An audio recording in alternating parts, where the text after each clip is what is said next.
Welcome to सक्षम academy online education. ये जैसे मैंने कमिट किया था आगे के दो वीडियो में गेम थियरी का या तो थियरी ऑफ गेम्स का बीकॉम सेमेस्टर 6 स्टैटिस्टिक्स सब्जेक्ट का ये थर्ड लेक्चर मैं अपलोड करने वाला हूँ। ठीक है, मैंने सम नंबर 14 का फर्स्ट सिलेक्ट किया है। अगर आपके पास टेक्स्ट बुक है तो श्रुति प्रकाशन की पेज नंबर 64। ठीक है, तो आगे के दो वीडियो अगर आपने देखे होंगे तो पता होगा आपको कि first of all you have to select saddle point. Saddle point कैसे ढूंढा जाता है? Row minimum, column maximum. चलो पहली रो में लोएस्ट वैल्यू बताओ। पहली रो में लोएस्ट वैल्यू -2, सेकेंड रो में लोएस्ट वैल्यू 0, थर्ड रो में लोएस्ट वैल्यू -2, फोर्थ रो में लोएस्ट वैल्यू -2 दो बार है तो आप -2 दो बार सर्कल करोगे। ठीक है, मिनिमम अगर रिपीट हो रहा है तो दो बार सर्कल करने का। तो ये मैंने रो मिनिमम सिलेक्ट किए, सभी में सर्कल किए। कॉलम में मैक्सिमम, तो पहले कॉलम में मैक्सिमम निकल रहा है 2 + 2, दूसरे कॉलम में भी 2 है और वो दो बार आ रहा है तो दो बार मैं सिलेक्ट करूँगा, बॉक्स दो बार करूँगा।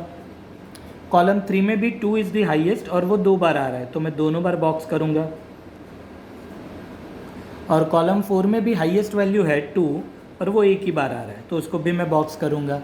तो इस इतने सारे सर्कल और राउंड करने के बाद भी आपको कोई भी वैल्यू ऐसी नहीं मिल रही है जहाँ पे राउंड और सर्कल दोनों हो, जापान का फ्लैग नहीं बन रहा है। तो आपको क्या लिखना है बच्चों? Saddle point does not exist, ऐसा लिखना है। और आगे लिखने का hence player will apply mixed strategy. Mix strategy apply करेंगे। ठीक है, तो ये आगे के वीडियो में भी मैं समझा चुका हूँ। मिक्स स्ट्रैटर्जी के लिए वही वैल्यू आपको वापस से रिपीट करनी है। 0 2 0 2 2 0 2 -2 -2 2 -2 1। अब आपको क्या करना है? दो रो सिलेक्ट करनी है। जैसे यहाँ पे ये रो 1 हो गया और ये रो 2 हो गया। तो आपको क्या ढूंढना है बच्चों? आपको ये ढूंढना है कि एक रो की सारी वैल्यू दूसरी रो की सारी वैल्यू से कम आनी चाहिए। जो वैल्यू कम आए वो आपका कैंसिल हो जाएगा और मिनिमम लिख देना है। ठीक है, तो जैसे मैं रो 1 और रो 2 कंपेयर कर रहा हूँ। चलो 1 1 तो वो तो इक्वली हो गया। 0 2 में 0 मिनिमम है, मतलब रो 1 मिनिमम है। पर जैसे मैं बाजू में आता हूँ 2 0 तो रो 2 मिनिमम हो रहा है, मतलब एक वैल्यू में रो 1 मिनिमम हो रहा है और दूसरी वैल्यू में रो 2 मिनिमम हो रहा है। तो ऐसे केस में मैं रो 1 और रो 2 कंपेयर नहीं कर सकता, मैं रो 1 और रो 3 कंपेयर करूँगा। चलो 1 2 मतलब 1 मिनिमम हुआ, पहली रो मिनिमम हुई। 0 0 तो वो तो इक्वल हो गया। 2 2 वो भी इक्वल हो गया। -2 वो भी इक्वल हो गया। तो रो 1 और रो 3 की तीन वैल्यू तो इक्वल ही हो रही है। सिर्फ आपको डिसीजन लेना है पहली वैल्यू से, जो रो 1 की है 1 और रो 3 की है 2। तो 1 और 2 दोनों में मिनिमम कौन हुआ? 1। मतलब रो 1 मिनिमम है किसकी कंपैरिजन में? रो 3 की कंपैरिजन में।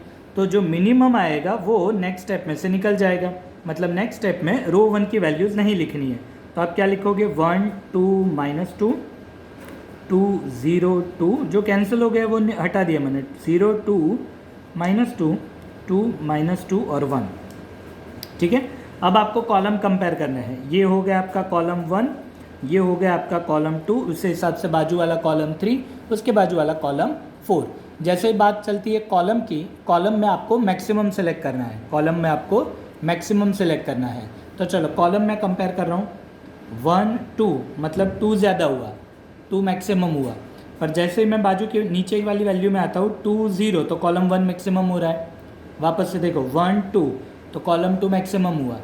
पर 2 0 जैसे ही मैंने कंपेयर किया तो कॉलम 1 मैक्सिमम हो रहा है। मतलब मैं कॉलम 1 और कॉलम 2 को कंपेयर नहीं कर सकता, मैं कॉलम 1 और कॉलम 3 को कंपेयर करने वाला हूँ। तो चलो 1 0 मतलब 1 मैक्सिमम हुआ। 2 2 तो वो तो इक्वल हुआ। -2 वो भी इक्वल हुआ। तो वापस से पढ़ो 2 2 और -2 तो इक्वल हो रहा है। सिर्फ डिसीजन एक ही वैल्यू से लेना है। 1 0 तो 1 हो गया मैक्सिमम, तो C1 को मैं लिखूँगा मैक्सिमम, मतलब कॉलम 1 कॉलम 3 से ज़्यादा है। जैसे ही आपका मैक्सिमम सिलेक्ट हुआ वो कॉलम आपका कैंसिल हो जाएगा। तो नेक्स्ट स्टेप में आपको वो नहीं लिखना है। तो आप क्या लिखोगे नेक्स्ट स्टेप में, बाकी जो वैल्यू बची वो 2 0 2 0 2 -2 2 -2 1। अब कॉलम की बारी ख़त्म हो गई तो अब रो की बारी आएगी। ठीक है, तो रो में मिनिमम सेलेक्ट करना है। बच्चों ये रो 1 नहीं होती है, ये रो 2 हुई। क्यों रो 2 हुई? क्योंकि रो 1 तो आप ऊपर ऑलरेडी कैंसिल कर चुके हो, तो ये रो 2 हो गई, उसके नीचे वाली रो 3 हो गई, उसके नीचे वाली रो 4 हो गई। अब रो है तो मैं मिनिमम वैल्यू सेलेक्ट करूँगा, छोटी वैल्यू सेलेक्ट करूँगा। तो चलो 2 0 तो रो 3 मिनिमम हुई, पर जैसे ही मैं बाजू में आता हूँ 0 2 रो 2 मिनिमम हो रही है। मतलब एक में रो 3 मिनिमम हो रहा है, दूसरे में रो 2 मिनिमम हो रहा है, तो मैं इसको कंपेयर नहीं कर सकता। तो मैं नीचे उतर जाता हूँ, रो 2 और रो 4 कंपेयर करने वाला हूँ, रो 2 और रो 4। चलो 2 2 तो वो तो इक्वल ही हो गया। 0 -2 तो कौन मिनिमम हुआ बच्चा? -2 मिनिमम हुआ। 2 1 तो उसमें भी 1 मिनिमम हुआ। तो वापस से मैं रिपीट कर रहा हूँ, देखो ये तो 2 2 इक्वल ही है, ठीक है, पर 0 -2 कंपेयर में -2 मिनिमम हुआ, 2 1 के कंपैरिजन में भी 1 मिनिमम हुआ। मतलब आज आप ऐसा बोल सकते हो कि रो 2 की कंपैरिजन में रो 4 मिनिमम है। जो मिनिमम है वो नेक्स्ट स्टेप से हट जाएगा। तो बाकी बची ये 6 वैल्यू। कौन सी 6 वैल्यू बची? 2 0 0 2 और 2 -2। ठीक है, अब रो के बाद बारी किसकी आएगी कंपैरिजन करने की? कॉलम की। कॉलम में बच्चों याद है ना, ये कॉलम 1 आप कैंसिल कर चुके हो, तो इसको आप कॉलम 2 कहेंगे। इस हिसाब से इसको आप कॉलम 3 कहेंगे। ठीक है, तो अब मैं कॉलम 2 और कॉलम 3 की बात करने जाने वाला हूँ। और कॉलम हो मतलब मैक्सिमम देखने का, बड़ी वैल्यू देखने की। तो 2 0 तो 2 बड़ा हुआ, पर जैसे ही मैं नीचे आता हूँ 0 2 तो कॉलम 3 बड़ा हो रहा है। देखो पहली वैल्यू कंपेयर करने से कौन सा कॉलम बड़ा हो रहा है? 2 0 में कॉलम 2 बड़ा हो रहा है, पर जैसे ही मैं नीचे आया 0 2 तो कॉलम 3 बड़ा हो रहा है। मतलब मैं कॉलम 2 और कॉलम 3 को कंपेयर नहीं कर सकता, इसलिए मैं अब कॉलम 2 और कॉलम 4 को कंपेयर करने वाला हूँ। ठीक है, चलो 2 2 तो वो तो इक्वल ही हो गया, पर उसके नीचे देखो 0 -2। 0 -2 में मैक्सिमम कौन हुआ?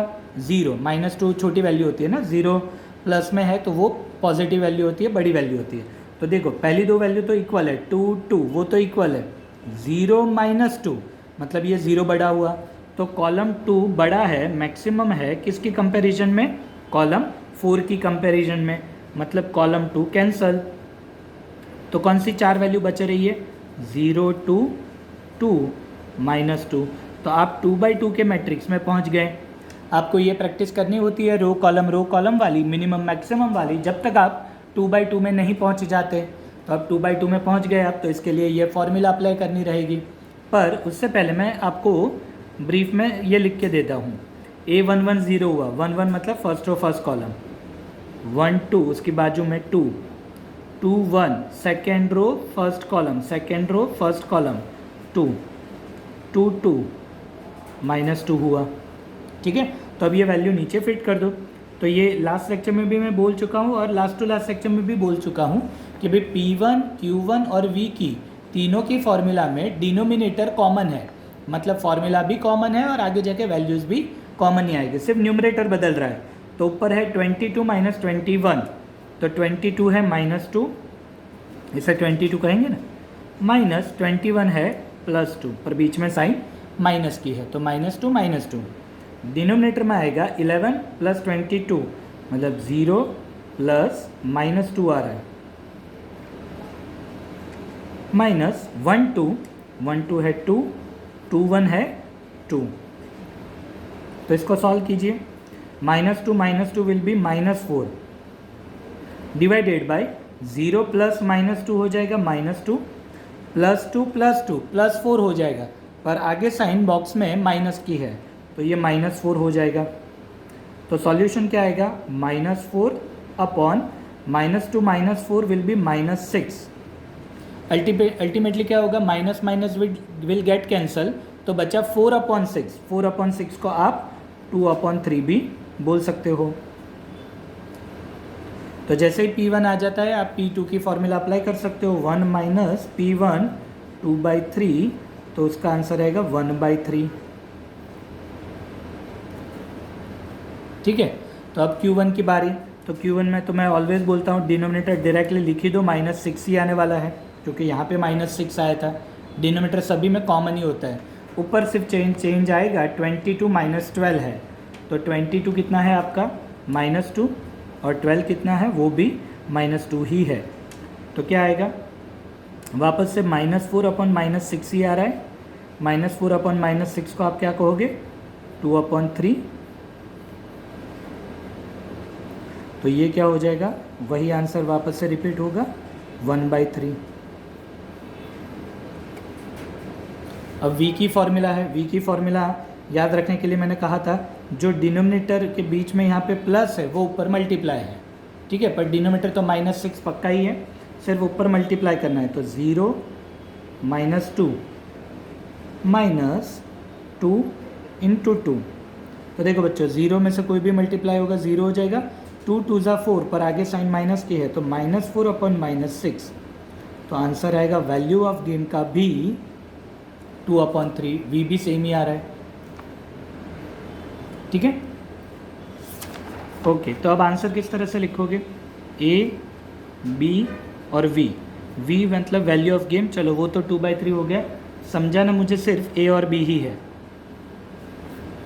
तो देखो a और b में कौन सी रो कैंसिल हो चुकी थी, रो 1 और रो 4 कैंसिल हो चुकी थी, रो 1 और रो 4 कैंसिल हो चुकी थी। तो 2/3 1/3 कहाँ पे लिखोगे आप, रो 1 कैंसिल हो चुका था 0, फिर 2/3, फिर 1/3 और रो 4 कैंसिल हो चुका था 0, ठीक है। वैसे बी में बताओ बच्चों कॉलम कौन से कैंसिल हुए थे। तो देखो कॉलम 1 कैंसिल हो चुका था और यहाँ पे कॉलम 2 कैंसिल हो चुका था। आंसर था 2/3 1/3। तो कॉलम 1 कैंसिल 0, कॉलम 2 कैंसिल 0, 2/3 1/3। तो इस तरह से आंसर लिखे जाते हैं, ठीक है। ओके, अब एज आई कमिटेड मैंने शॉर्टकट की के बारे में बताया था कि अगर ये आंसर है आपका 2/2 में कन्वर्ट हो गया, जैसे ये हो गया 0 2 2 -2, तो मुझे ये सिखाना था कि बिना फॉर्मूला के कैसे मैं 2/3 1/3 ढूंढ पाऊंगा बिना फॉर्मूला के। वैसे फॉर्मूला तो यूनिवर्सिटी में तो आपको अप्लाई ही करनी पड़ेगी, मार्क्स तभी जाके मिलेंगे। पर अगर आपको चेक करना है कि भाई ये जो मैंने सारे कैलकुलेशन किए वो सही है, तो कैसे किए जाए वो शॉर्टकट की मैं सिखा रहा हूँ। देखो 2/2 कन्वर्ट होने के बाद ये हो सकता है, ये पहली रो दिखाई दे रही है, उसके बाजू में डिफरेंस लिखो दूसरी रो का। अब मैं बोल रहा हूँ डिफरेंस, मैं किसी में से कोई वैल्यू माइनस के लिए करने के लिए नहीं बोल रहा हूँ, मैं बोल रहा हूँ डिफरेंस, मतलब 2 से -2 का डिफरेंस होता है 4। वापस से बोल रहा हूँ 2/2 में जैसे ही कन्वर्ट हुआ, ये पहली रो है, पहली रो के बाजू में आपको वैल्यू लिखनी है दूसरे रो की कॉलम का डिफरेंस। आप बताओगे सर 4 कैसा है, चलो मैं समझाता हूँ। ये 2 है और -2, देखो छोटे बच्चे थे तो स्केल ड्रॉ करते थे, ये 0 हुआ, यहाँ पे -1 है, यहाँ पे -2 है, ये +1 है, ये +2 है, तो ये -2 है और ये +2 है। मैंने बोला डिफरेंस, मैंने माइनस करने के लिए नहीं बोला। तो -2 से +2 का डिफरेंस 4 वैल्यू होता है, ठीक है, इसीलिए मैंने यहाँ पे लिखा है 4। वैसे ही आपको क्या करना है, दूसरी रो में बाजू में पहली रो का डिफरेंस लिखना है, 0 और 2 का डिफरेंस, 0 और 2 का डिफरेंस। अब मैं ये स्केल वापस से दिखा रहा हूँ, 0 और 2 का डिफरेंस कितना होगा 2, 0 और 2 का डिफरेंस कितना होगा 2। तो दोनों का प्लस कीजिए, कितना आया, तो मैं लिख सकता हूँ ये आंसर हो गया आपका 4/6, यह आंसर हो गया आपका 2/6। तो 4/6 को मैं लिख सकता हूँ 2/3 और 2/6 को मैं लिख सकता हूँ 1/3। ये रहा आपका 2/3, ये रहा आपका 1/3, ठीक है। इस तरह से आप वैल्यू आंसर वेरीफाई कर सकते हो। आप बोलोगे सर बी वाला भी 2/3 1/3 सिखा दो, चलो सिखा देता हूँ। बी के लिए कॉलम देखने का, ये पहला कॉलम है, पहले कॉलम में डिफरेंस लिखने का दूसरे कॉलम का, 2 और -2 का डिफरेंस कितना आएगा, अब भी मैंने समझाया 4। और दूसरे कॉलम में डिफरेंस लिखने का पहले कॉलम का 0 और 2, कितना डिफरेंस आएगा 2। वापस से टोटल करो, कितना आ रहा है 6 ही आएगा, ये 6 और ऊपर वाला 6 दोनों सेम ही है, ठीक है। तो करो, क्या आया आंसर? 4/6, 2/6, 4/6 मतलब 2/3, 1/6 मतलब 2/6 मतलब 1/3, तो ये हो गया ये वाला 2/3 और ये हो गया ये वाला 1/3। तो ये शॉर्टकट की है बच्चों। क्या करना है वापस से सिखा दूँ? चलो सिखा देता हूँ। देखो वापस से 4/4 का मैं जो वैल्यूज़ थी वो वापस से लिख रहा हूँ। क्या थी? 0, 2, 2, -2। पहली रो में डिफरेंस किस चीज़ का लिखने का? दूसरी रो का डिफरेंस। हाँ, तो पहली रो में डिफरेंस लिखने का दूसरी रो का, तो 2 और -2 का डिफरेंस होता है 4, और दूसरी रो के बाजू में लिखने का डिफरेंस पहले वाली रो का 0 और 2 का डिफरेंस 2। तो आंसर आएगा 4/6, 2/6, क्योंकि इसका टोटल हो रहा है 6। तो 4/6, 2/6 को आप क्या कहते हो? 2/3 और 1/3 ही कहोगे, जो हम ऑलरेडी आगे कैलकुलेट कर चुके हो। वैसे ही बी के लिए क्या ढूंढने का? पहले कॉलम में डिफरेंस रखने का दूसरे कॉलम का, पहले कॉलम में डिफरेंस रखने का दूसरे कॉलम का, तो 2 और -2 का डिफरेंस कितना आएगा? 4, और दूसरे कॉलम में डिफरेंस रखने का पहले कॉलम का, तो 0 और 2 के बीच में डिफरेंस कितना आएगा? 2। दोनों साइड का टोटल 6 ही आता है, मतलब सेम ही आता है। ठीक है, तो इसका आंसर क्या हो गया? वापस से इसका आंसर 4/6, 2/6, 2/3, 1/3। आई होप बच्चों ये शॉर्टकट की समझ में आई होगी। ठीक है, तो भी ना समझ में आए तो आप कमेंट सेक्शन में लिख सकते हो। ऐसा होगा तो मैं शॉर्ट वीडियो या रील अपलोड कर दूंगा जस्ट टू एक्सप्लेन दिस 2/2। ठीक है, तो आई होप ये गेम थियरी का मैंने 3rd लेक्चर वीडियो अपलोड किया है, आपको समझ में आया होगा। ठीक है, इसको आप सॉल्व कीजिए, प्रैक्टिस कीजिए। ये थोड़ा प्रैक्टिस वाला चैप्टर है और कंसेप्ट क्लैरिटी हो जाएगी आपकी। ठीक है, तब तक आप इस वीडियो को लाइक कीजिए, शेयर कीजिए और चैनल को सब्सक्राइब कीजिए। Take care.